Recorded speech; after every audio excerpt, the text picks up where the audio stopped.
Welcome to Stuff You Missed in History Class, a production of iHeartRadio.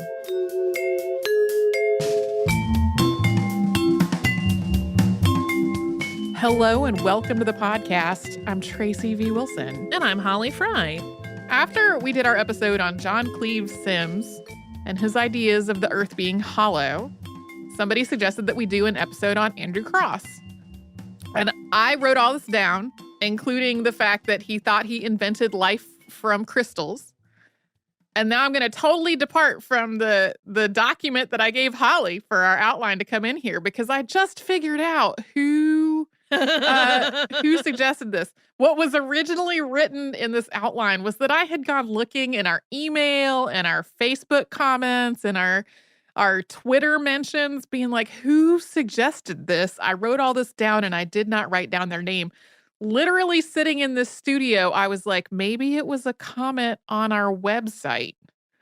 It was a comment on our website from Kumari. I hope I have said your name correctly. I'm so sorry if I did not. Who left the comment, how about a podcast on Andrew Crosse, who thought he created life in 1836 with his crystals and electricity because it's goofy. It is goofy. This was a joy to work on. Yay! It also just came together with remarkable ease, which was great because I was taking a long weekend and I needed to get all my stuff done.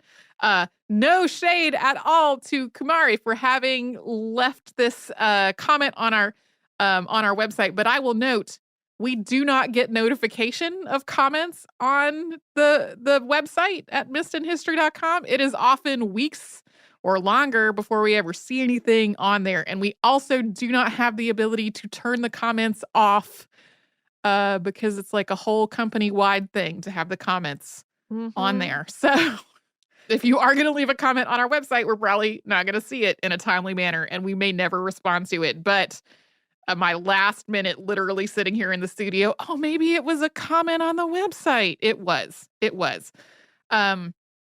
Crosse's account of what really happened is a little bit more down to earth than thinking that he invented life, or not invented life, but created life with crystals and electricity. But it's still a delightful story. It was a lot of fun to work on. So thank you, Kumari. Again, I hope I have said your name right. I couldn't check because I literally made the connection just now. Dun, dun, dun. Yeah, thank you for suggesting this.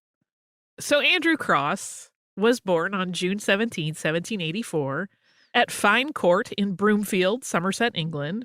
And the manor house at Fyne Court was first built in the early 17th century, and then it was added onto over the years. So by the time Crosse was born, it had been his family's home for well over 100 years. Andrew's mother was named Susanna, and his father was Richard Crosse, High Sheriff of Somerset. When Andrew was 4, the family moved to France, and they stayed there for the next 4 years.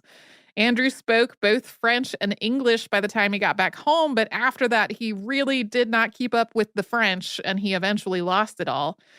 Although he studied Latin and Greek in school, he didn't really think he had much of an aptitude for languages. However, he did invent a new language with his younger brother Richard, and the two of them made up a world that was populated by beings they called either hobblegees or hobblegees, we don't know for sure, which they made out of fir cones, and they imagined a whole society for the hobblegees, complete with its own legal system and a system of government, which is about as charming as you can get, in my opinion.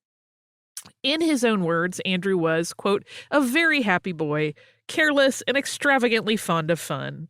And both boys were somewhat eccentric as they grew up. We're going to get into Andrew's eccentricities in more detail, but as for Richard, as one example, he was really, really into the metric system. So much so that his clocks were divided into 10 hours instead of 12. I have a number of questions about this. Like, if you're running your household on 10-hour clocks, do you just translate in your head to make sure you're on time for your engagements, or are you always not on time? We're going to have a talk about this in our Friday episode. Super. Because your foolish co-host may have tried something similar as an adult. Oh, I'm so excited. After the Crosse family got back from France, Andrew was enrolled in a school in Dorchester that was run by a Reverend Mr. White. And then in 1793, when he was 9, he moved to a school in Bristol run by the Reverend Mr. Samuel Sayer. In addition to his work as a teacher, Sayer wrote memoirs, historical and topographical, of Bristol and its neighborhood from the earliest period down to the present time. Andrew did not really enjoy his time at this school. He never felt like he had enough to eat, and he thought the food that they did have was terrible. He also didn't get along with Sayer or some of the other teachers. Plus, being extravagantly fond of fun included getting into mischief and playing jokes and pranks on people. Like when a classmate asked him for help translating some Latin, Andrew told him that what he wanted translated meant the stork is safest in the middle of the pond, when it really meant the middle course is safest. And Sayer apparently did not appreciate this particular brand of silliness. Some of the trouble that Andrew got into at school was also more serious than that. Andrew liked to make his own fireworks, and that's what he was doing one day while he was also studying his Virgil. Sayer came and caught him and took what he was working on away. In Andrew's words, quote, "I watched where he put it. It was on the windowsill of a room which was always kept locked. The window, though not glazed, had close iron bars through which nothing could pass. The case was hopeless. I could not recover my rocket mixture. But a happy thought struck me. I was resolved that no one else should enjoy the spoil which I regarded as so valuable. I had a burning glass in my pocket, and I thought of Archimedes and the Roman fleet. The sun was shining, and I soon drew a focus on the gunpowder, which immediately blew up. It was well that the house was not set on fire. As for me, I was reckless of all consequences." At one point, some of the boys at school decided to go on strike to try to get longer holiday breaks. But beyond just refusing to go to class, they were inspired by the British troops fighting in the French Revolutionary Wars, so they also planned to take over the school, armed with muskets. This plan was discovered and thwarted, thankfully, before anybody carried it out, and although the ringleaders were expelled and other participants were flogged, Andrew somehow escaped notice. Aside from all of that, though, Andrew's love of science, and particularly of electricity, really blossomed while he was at Mr. Sayer's school. This might have had roots back in his home life. His father was actually friends with Benjamin Franklin. But while he was at Sayer's school, Andrew saw an advertisement for a lecture series, with the first installment being about optics and the second about electricity. He asked for permission to go, and that was granted, and things really took off from there. Soon, he and some schoolmates were shocking people with a Leyden jar that they made from an apothecary's bottle. So a Leyden jar is a vessel that stores static electricity. In this case, probably a stoppered vial filled partway with water, with a wire through the stopper, which you charge by touching the wire to something staticky. Before long, Andrew was writing home to ask for money to buy various electrical gadgetry. To be clear, this Leyden jar shocking would not have been dangerous, but it would have been annoying. Andrew's father died in 1800 when he was 16. And about that time, he started to experience what he described as nervous attacks, and they would recur regularly for the rest of his life. While he had described himself in childhood as happy and careless, he grew up to be kind of a generally anxious person, with these attacks coming on suddenly and lasting for as long as 30 minutes at a time. In 1802, Crosse entered Brasenose College at Oxford, which he called, quote, a perfect hell on earth. Wine seemed to be the focal point of social life at the college, and he hated wine. He also hated his classmates' snobbery and classism. And later on, he said, quote, I was less liberal at this time than at any other of my life. It took some years to rub off the prejudices of class which I had acquired at Oxford. Crosse earned his degree in law in 1805, and he also inherited Fyne Court after his mother's death on July 3rd of that same year. This was one of a long series of losses over a period of about 5 years. He lost both of his parents, a sister, an uncle, 2 close friends, and one of his household staff, who he described as, quote, a most faithful and attached servant. It's not really clear whether the grief over all of this led him to abandon law, but he did. He gave up law after 2 or 3 years. Instead, he established himself as a country gentleman at Fyne Court, becoming absorbed in studying electricity, mineralogy, and chemistry. He also served as a magistrate, where he developed a reputation for being quite liberal, and he wrote a lot of poetry. Crosse became friends with George John Singer, author of Elements of Electricity and Electrochemistry. Like Crosse, Singer was an amateur scientist whose family business involved making artificial feathers and flowers. But he was knowledgeable on the subject of electricity. He held public lectures and demonstrations that were attended by people like Michael Faraday. Crosse and Singer did experiments together until Singer's death from tuberculosis in 1817 at the age of only 31. George John Singer had built a laboratory and lecture hall at his own home. But Andrew Crosse's efforts to devote his home to research went even farther. We'll talk more about that after we pause for a sponsor break.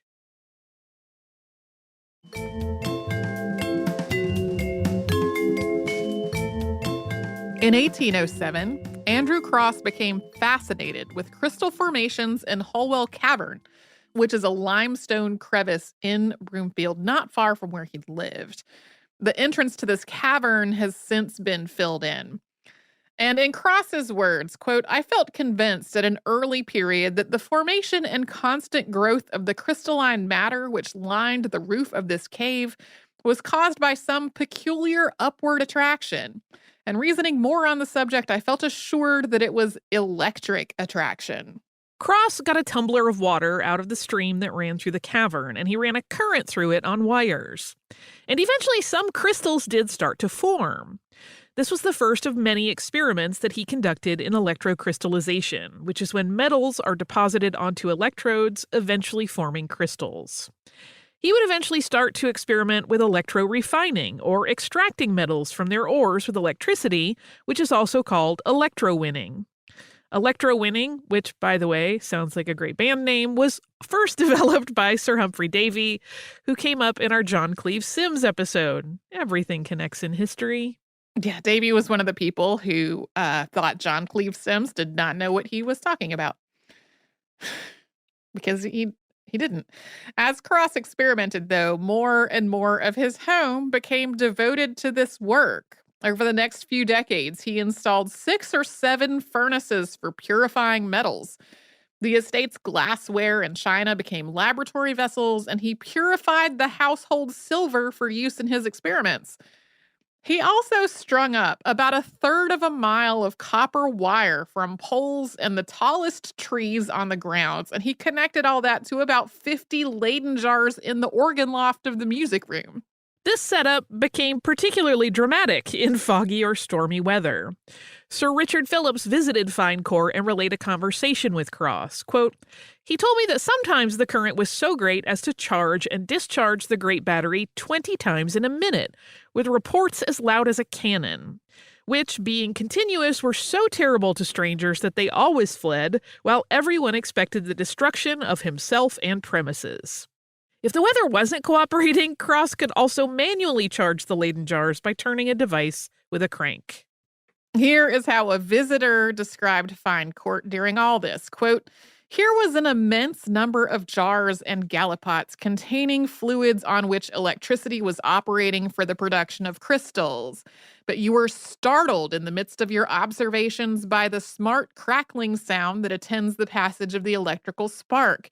You hear also the rumblings of distant thunder. The rain is already splashing in great drops against the glass, and the sound of the passing sparks continues to startle your ear. Your host is in high glee, for a battery of electricity is about to come within his reach 1,000-fold more powerful than all those the room strung together. You follow his hasty steps to the organ gallery and curiously approach the spot whence the noise that has attracted your notice. You see at the window a huge brass conductor with a discharging rod near it passing into the floor. And from one knob to the other, sparks are leaping with increasing rapidity and noise. Rap, rap, rap, bang, bang, bang. Nevertheless, your host does not fear. He approaches as boldly as if the flowing stream of fire were a harmless spark." Here comes the big no surprise moment. Many of his neighbors did not particularly care for all of this.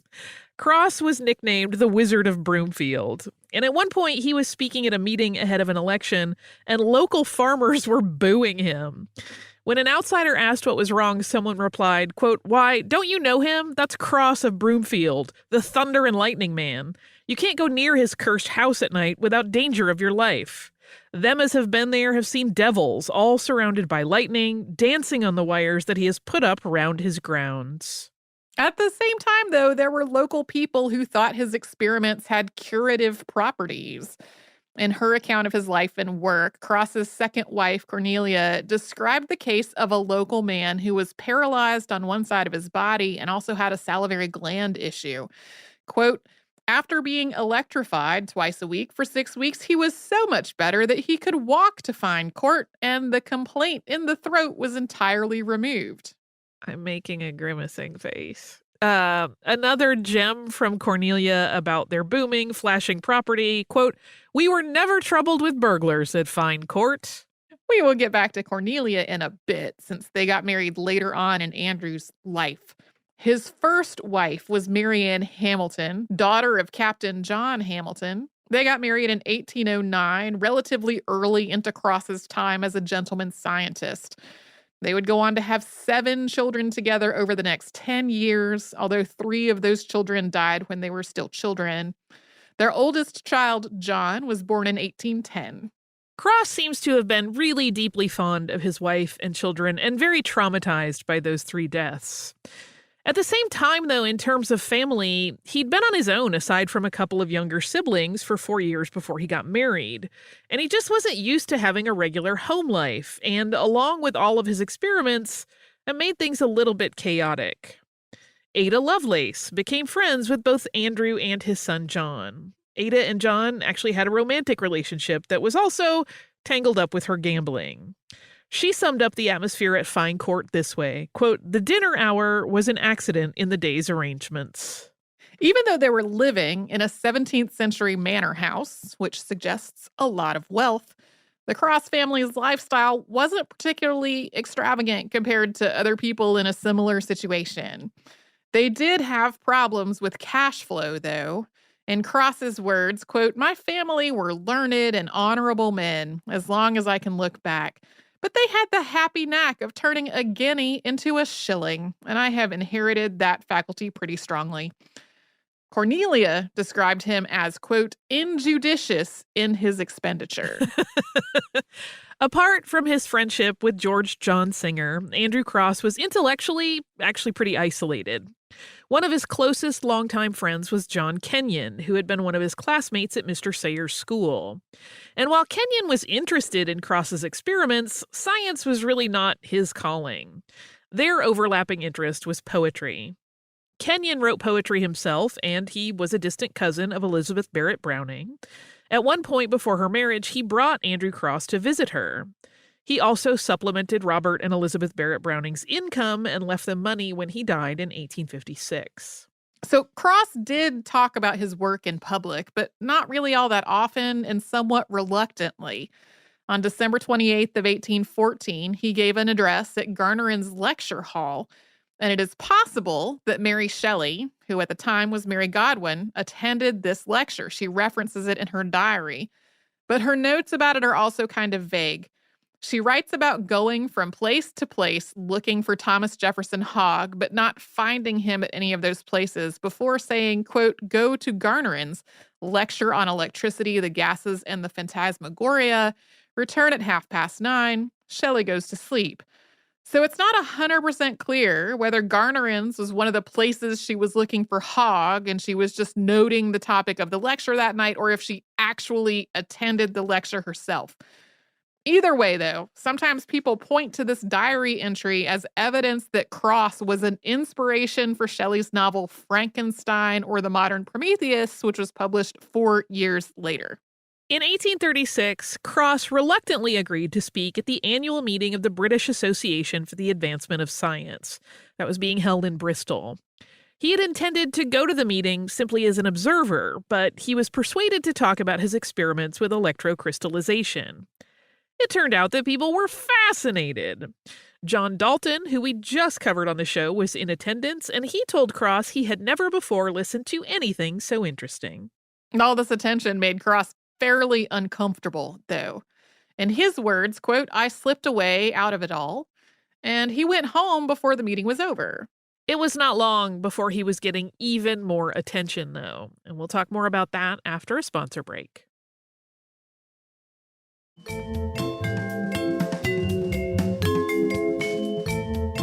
After the British Association for the Advancement of Science meeting in 1836, a lot of the response to Andrew Crosse's work was pretty positive, but he did have some detractors.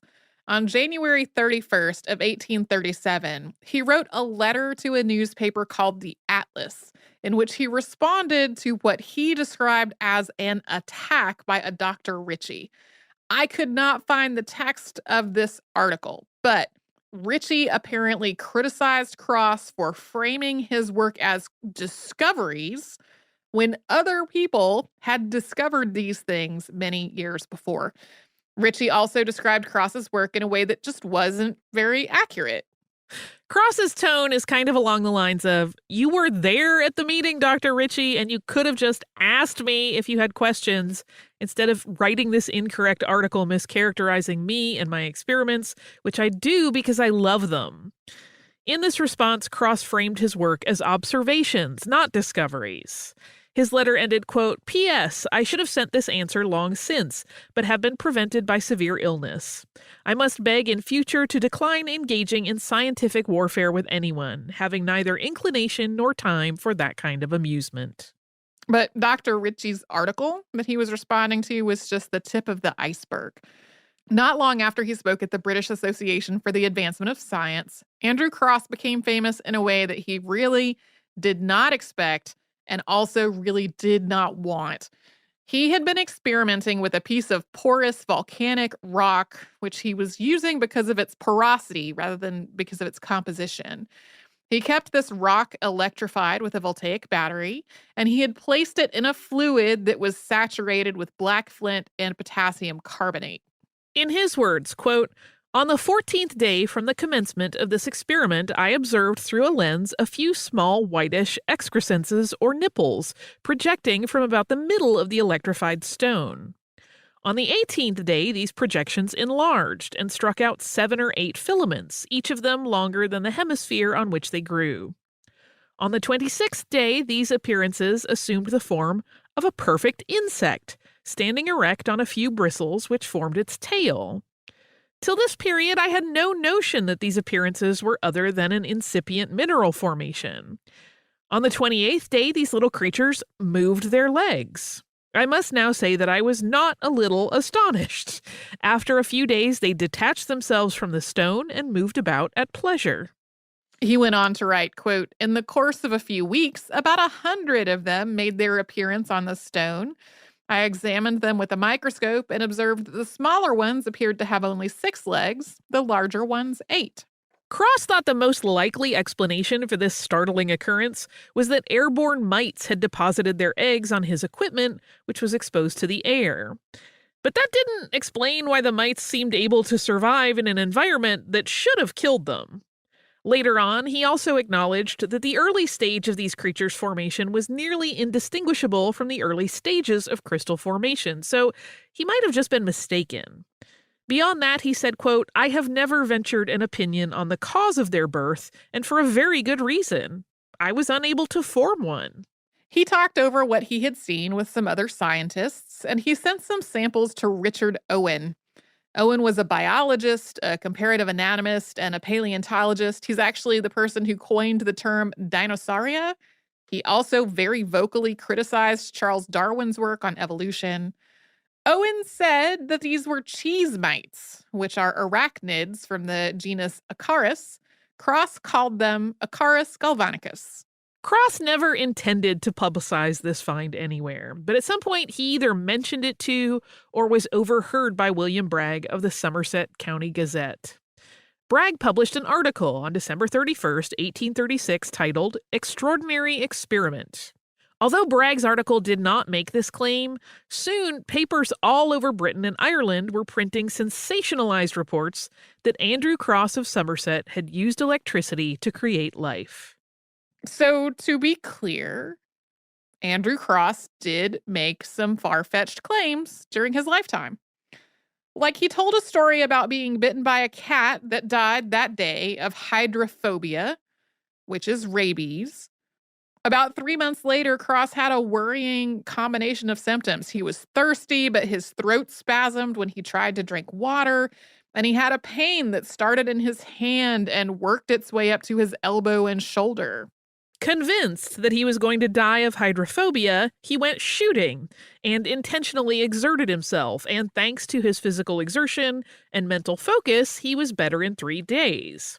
He wrote, quote, "I mentioned the circumstance to Dr. Kinglake, and he said he certainly considered that I had had an attack of hydrophobia, which would possibly have proved fatal had I not struggled against it by a strong effort of mind."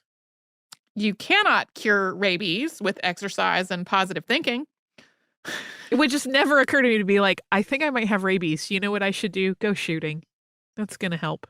As an anxious person, I can totally see myself being like, oh no, this thing is happening to me.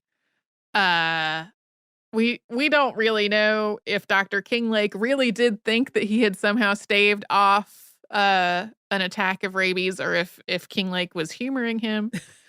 That's right, dear. You cured yourself. But even though he had this whole story about the cat and the rabies, he did not say that he had used electricity to create life.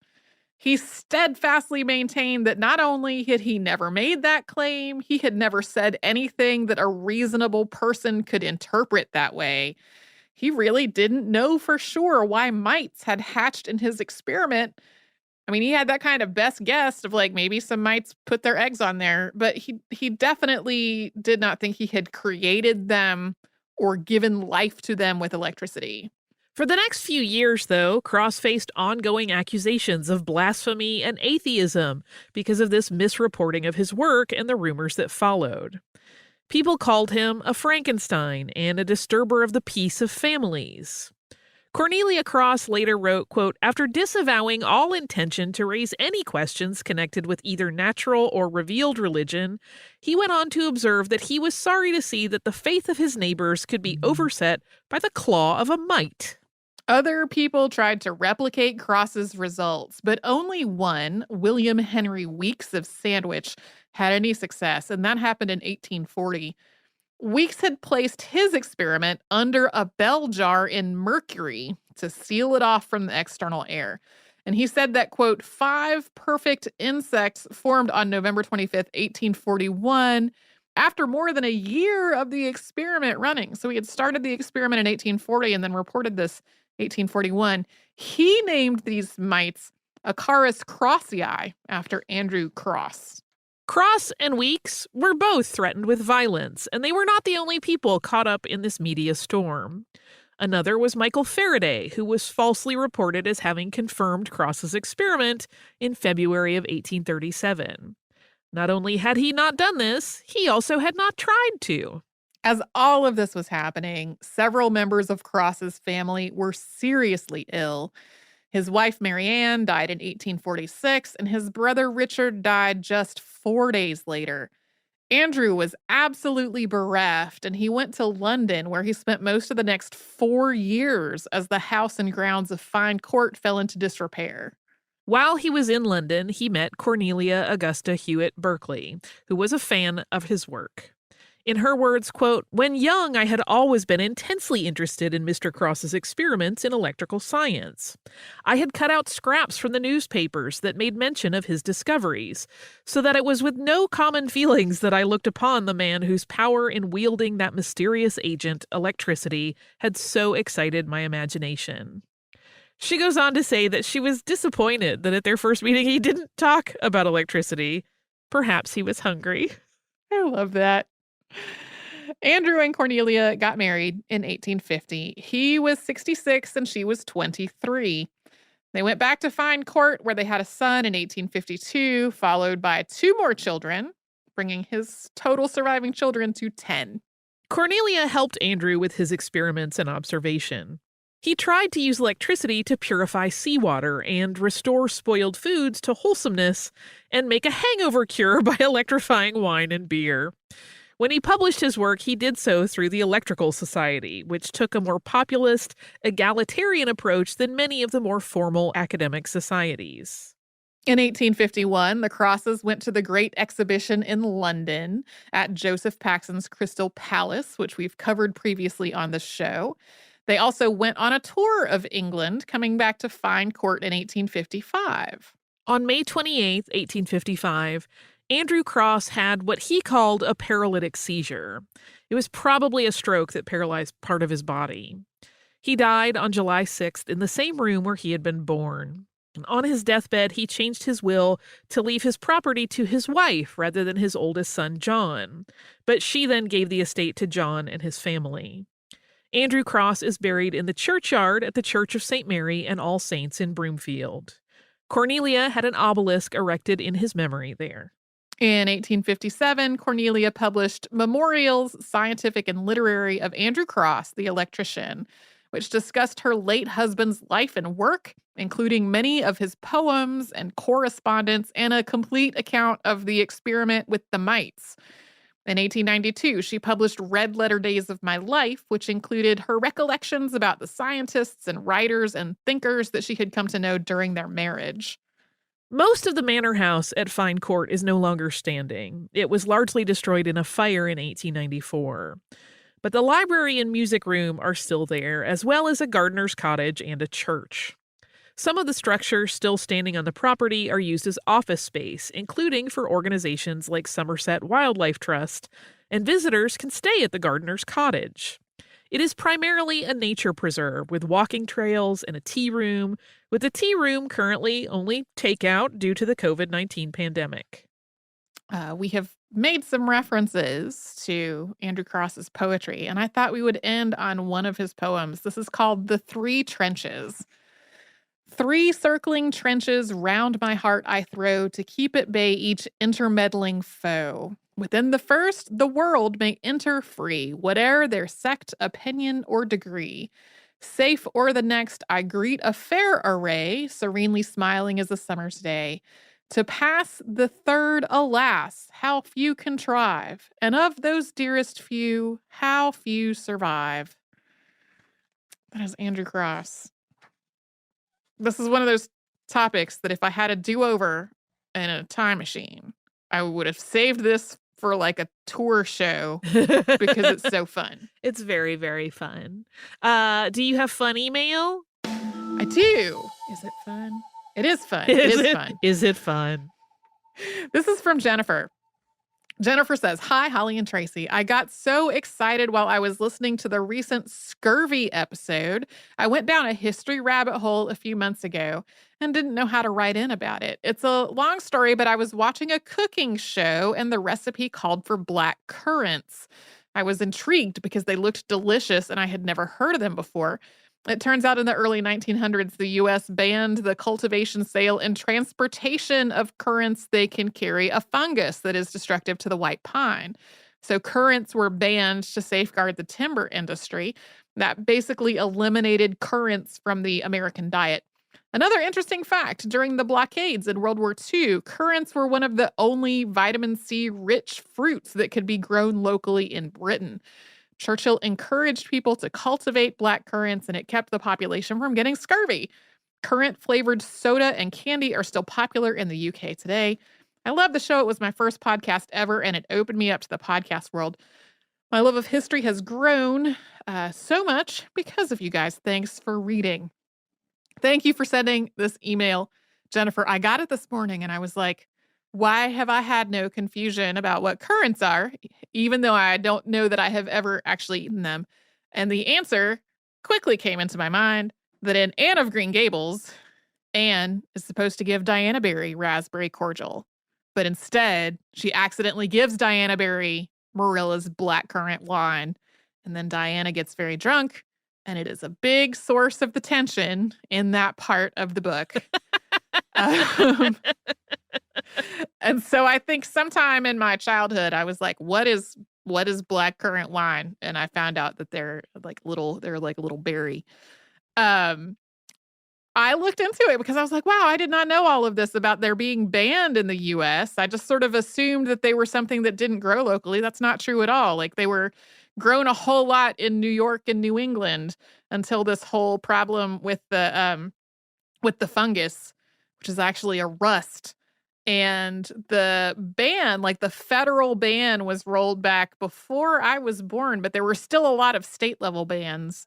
It is still not a commonly grown crop in the US at all. Like more than 99% of the current crop in the world is grown in Europe. So that was an interesting tidbit for me to start my morning off with. So thank you so much, Jennifer, for sending this email. If you would like to write to us about this or any other podcast, we're at historypodcast@iheartradio.com. And then we are all over social media at Missed in History. That's where you'll find our Facebook, Twitter, Pinterest, and Instagram. And you can subscribe to our show on Apple Podcasts, the iHeartRadio app, and anywhere else you get your podcasts.